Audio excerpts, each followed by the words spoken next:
it was just, I read it, I thought it was beautiful, I thought it was really moving, I thought the journey that the members of Queen went through, I thought that John Deacon was so interesting. He's a little bit of an enigma because he has oddly a lot of say in the band. He has oddly sort of a tiebreaker's role when the three of them kind of argue.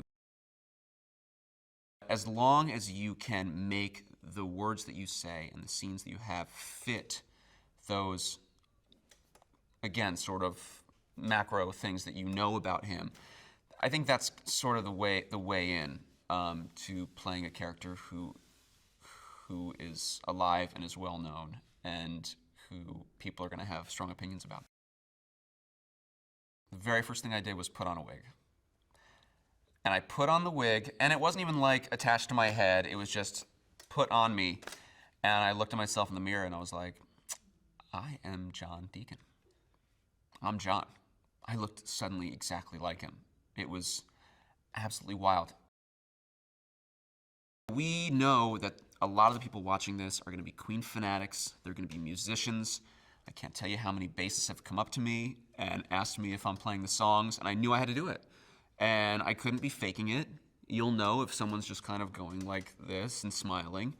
And it's just like, also as an actor, you want to be up there on the stage feeling like you're playing these songs, which you are. It was, again, it was just another piece of why this was just so much fun, and I was looking forward to it so much, and why it was just a challenge that I relished.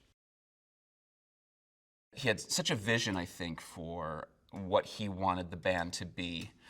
And, you know, it shows. I think that he wouldn't accept them ever being a small-time rock band. They were going to be the biggest band in the world, and he felt that way from the moment he was singing in his bathroom to when he's on the stage at Live Aid. It was just, you know, a direct line that he knew would kind of always occur. And so, obviously, he has, like, what, a 20-octave range as well. So, I mean, the guys kind of knew, and, you know, everyone wrote songs, right? So John wrote songs. John couldn't really sing, but he knew he could write anything because Freddie would be able to sing it.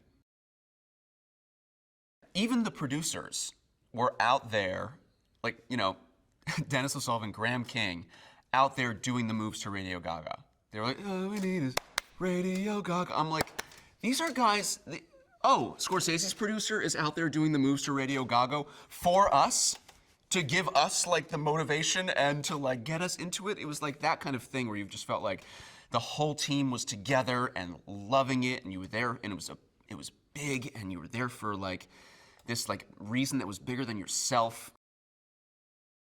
To be able to have, you know, Roger and Brian there to help me, even, you know, to tell me things about, you know, kind of John's journey through all of this, and to just be there as a resource, and as kind of just someone you could ask anything to, and someone there to just, like, remember why you're here, right?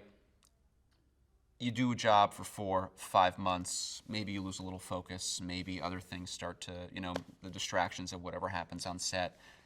Having them come back and being just as enthusiastic about it and you know, there for us as much as they were the first day, it just kind of, like, recenters you and makes you go, right, we are doing this for them.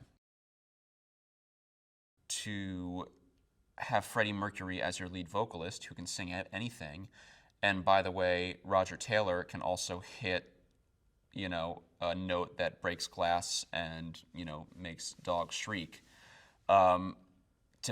To load that up also with Brian May's kind of, like, smooth, more soulful voice, and that 3-part harmony comes out, it's an unmistakable sound that the moment you hear, you say Queen. And so to have that thing that's very identifiable while also not boring your audience with the same song over and over again, to grow, to change, but to still have the core that is you, I think has allowed them to just sort of, you know, from generation to generation to generation, you find something new in their music that you can hold on to and, you know, kind of stake as a claim to it. It's fun, it's light, it's funny, but then, that's undercut by these moments of drama. And just when you kind of maybe can't take that anymore, there's levity and something comes back up. And so hopefully you kind of go through that entire journey when you watch the movie and you leave just wanting to get in your car and blast Queen with the windows down.